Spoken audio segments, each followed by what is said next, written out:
Okay, here we are in the studio, myself and Stefan, and joining us today is Adam Noble, who produced Loud Like Love. Hi, Adam. Hi, Brian. All right. Steph.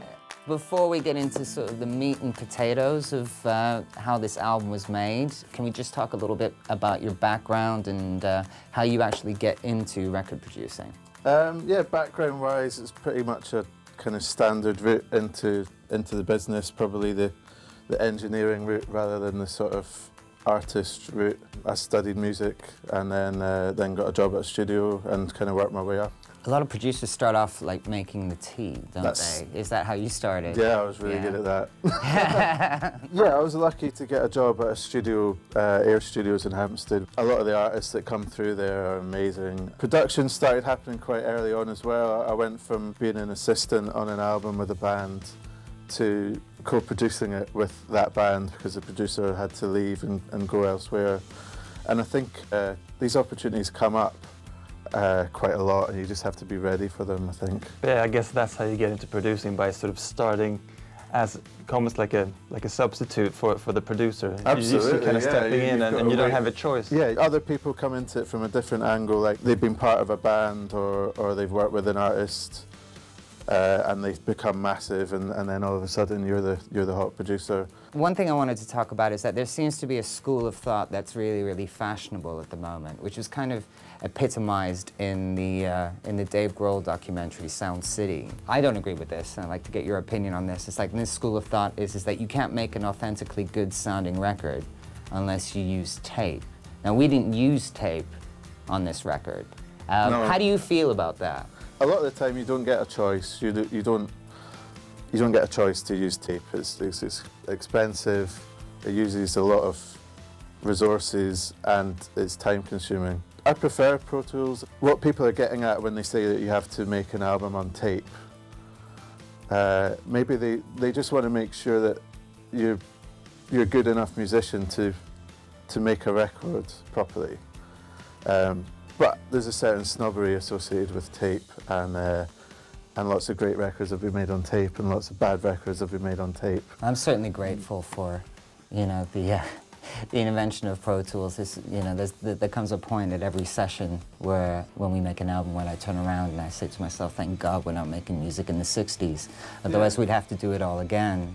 And the other thing was is that when we made our first album, when it actually came to the crunch and the producer got the razor blade out, you know, to make an edit, it really scared the bejesus out of me. You know, it made me really stressed, it made me sweat. I kind of like having an undo button, I kind of, you know, but I mean, there's no amount of technology that's going to give you soul, and there's no amount of technology that's going to write a song for you. You know, it's a conduit, it's a facilitator. Yeah, you can choose how you use it. Can you sort of describe how we sort of went about physically making the record, I suppose, starting with the time that you spent with us in the rehearsal room? Yeah, I think pre-production's a big part of the process.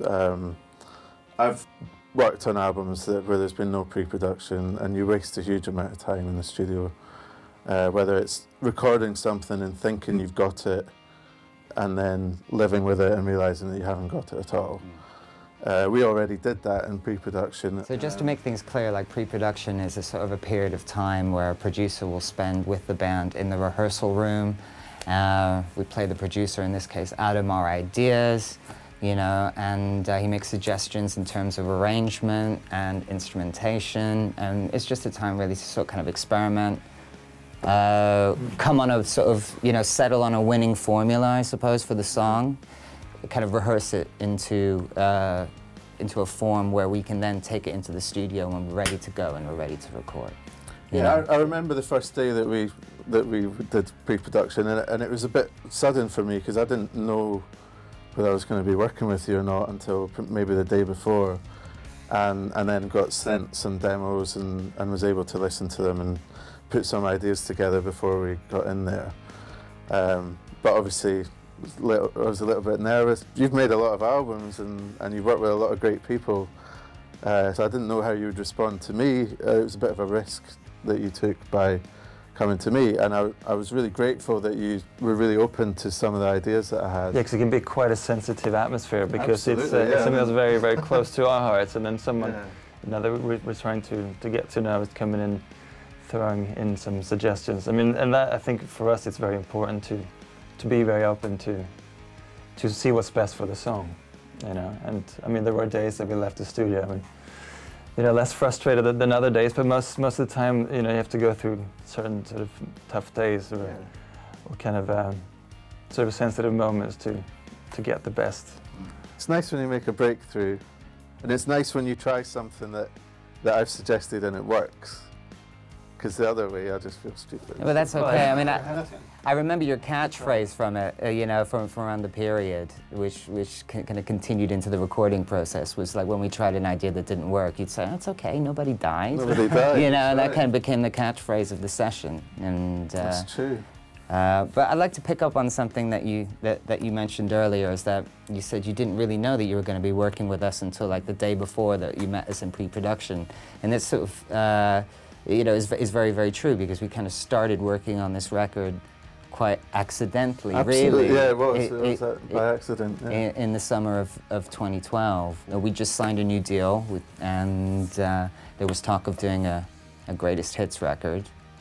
So we went into this. We were just doing a few songs. Yeah, to see what was happening, and you came recommended by our Belgian friends Deus, having just worked on 2 albums with them.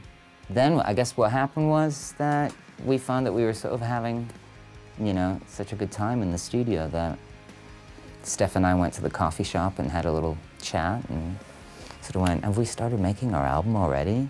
You know, what should we do? Because this is fun." Yeah, that was the weird process that we went through as well, because this album wasn't recorded all in one session. Because previously for us, we found a producer and say, "Okay, let's go make the record," you know, and then go to the studio for however many months. But this one was actually made in sections of weeks. Yeah, I like the fact that there's maybe a slightly different production approach to the first half than there was to the second.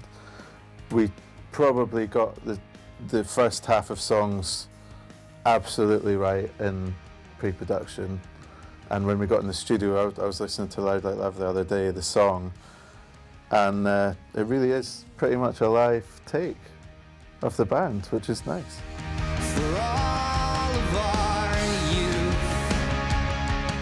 One of the main differences in terms of technology for us was having access to all of these brand new music apps on our tablets and on our phones, and that was that was a bit of an addiction for you at one point. Yeah, I must admit. Addicted to buying apps. I spent a lot of time going through the App Store trying to find something else. Found some great stuff. I think I've pretty much found anything that's good by now. We've been working with Pro Tools since 1998, probably the first album. We didn't use Pro Tools at all. But this is the first real dramatic change and shift in terms of technology. And it sort of brought like a real youthful freshness to the process for me. Yeah, I remember when we'd already recorded Scene of the Crime and we were mixing it. And it just felt like there was a section of the song that could be more interesting. And we created this drum break, and I don't know who plugged their iPad in first, but it really worked. And that gave us that synth that you hear in Scene of the Crime, and it's a real signature part of the song now.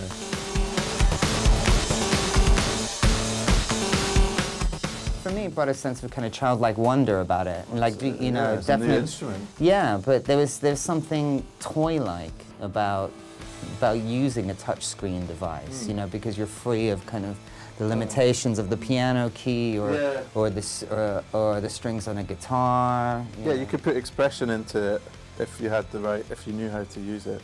And some of them are presented in a really funny way as well. Like there's that one Bebop app, which is like a little robot that sings the effects. Did we use that?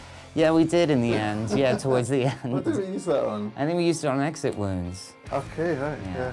But you know, so the studio itself was a really important, you know, part of this album's sound. And I mean, the reason that we went back to Rack is because we are in love with the sound of that room, what it does for drums. Absolutely, yeah, it's a great room for drums. First of all, and then there's this magnificent Yamaha grand piano, which features very heavily on Meds, but really features on this one, on this album. We got addicted to the sound of that piano, and it started with Too Many Friends.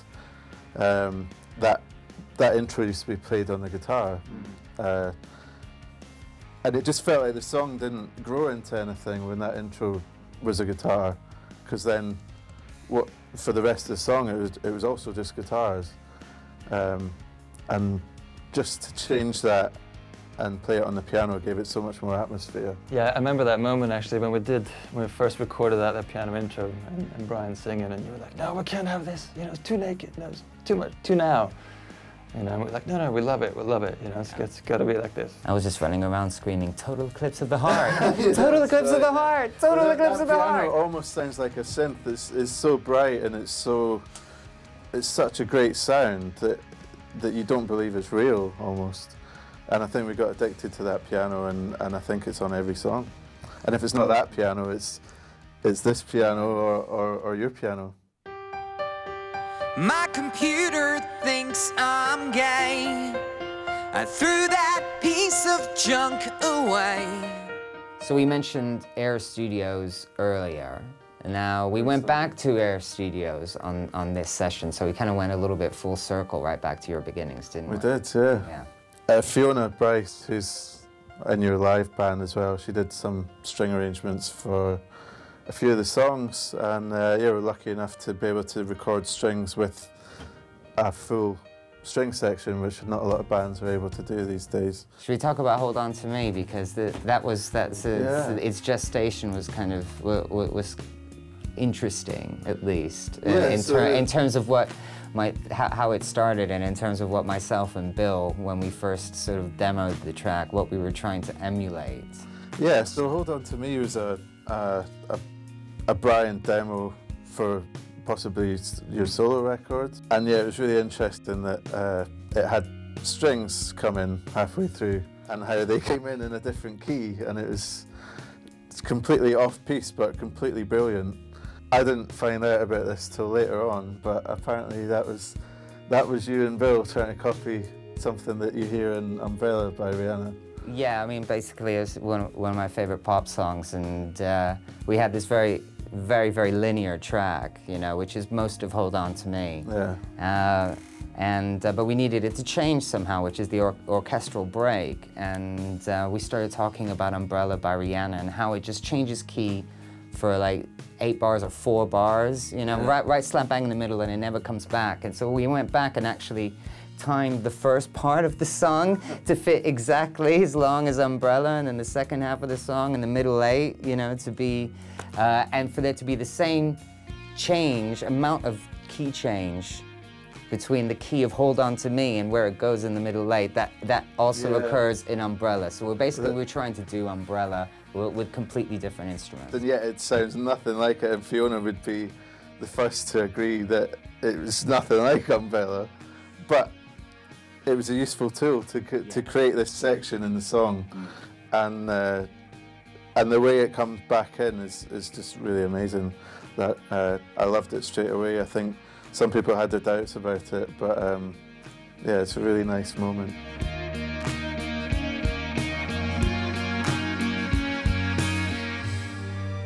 Okay, let's talk a little bit more about the electronic aspect of the record. Towards the end of the session, we brought in a friend of ours to do some extra programming by the name of Fabien Waltman. Yeah, yeah, it was great. Did some work on Million Little Pieces and Exit Wounds and Purify. Yeah. I mean, what was interesting for me is that we were using techniques sort of in terms of programming and production, you know, which were, you know, very much in the sort of electronic music realm, and we were really just trying and find a natural synthesis between that and a live band. Yeah, you know? sometimes. And that was the challenge. Yeah, sometimes it works, sometimes it doesn't. It's maybe slightly harder to convince Steve that was part of your sound, but I think Steve really embraced the whole electronic aspect of things. And it was a new challenge for him as well, to play along with things that had been sequenced, things that had been looped. And it maybe took away some of the freedom that he had as a drummer, but the results were great. What you just touched on there about talking about Steve not doing something that he was used to, I think that's part of the producer's job, really, to coax, you know, performances. And obviously the whole time that we were recording this, you know, our forever faithful friend and sidekick, Bill Lloyd, was in the studio doing many different jobs. That's why we call him the glue. You know, he's indispensable. Often when we'd see Steve and Bill walking down the sidewalk together, we call him Rhythm and Glue. Yeah, I think Bill was a big unsung hero in all of this. You know, he's always there, and you know, he has a huge amount of input, especially at the early stages and the demos that you made. So yeah, it was really great to have Bill around. I think we'd all struggle without Bill. Absolutely, and every band needs a Bill. That's right. All right, thanks, Adam. Thanks for taking the time to talk to us about the process. Thank you. And we hope this has been illuminating and has somewhat contributed to demystifying the whole recording process for you.